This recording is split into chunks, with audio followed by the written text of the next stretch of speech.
Nous allons réaliser une extraction liquide-liquide. Pour cela, nous disposons d'un mélange d'espèces chimiques en solution aqueuse, d'une ampoule à décanter sur son support et d'un solvant extracteur.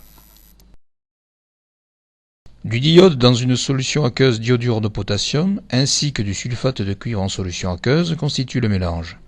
Du cyclohexane, substance organique, constitue le solvant extracteur. Un bécher de sécurité est disposé sous l'ampoule, celle-ci est débouchée et son robinet est fermé.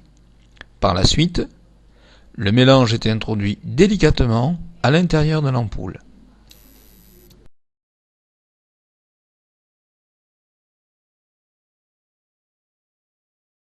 Enfin, le solvant organique, ici le cyclohexane, est également introduit dans l'ampoule à décanter.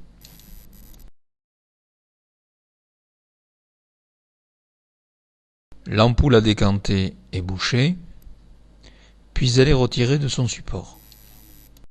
L'ampoule est alors renversée, puis, tout en maintenant le bouchon, on procède à une première agitation. Le robinet est ensuite ouvert, temporairement, afin de procéder à un dégazage.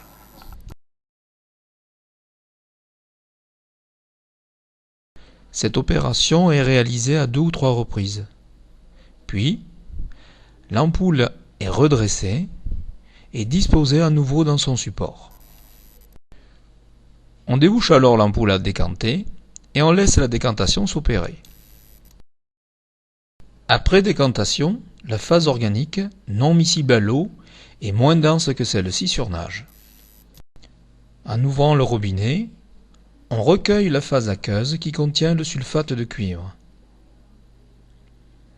La phase organique, contenant le diode extrait par le cyclohexane, reste dans l'ampoule à décanter. On a donc extrait et séparé le diode du sulfate de cuivre.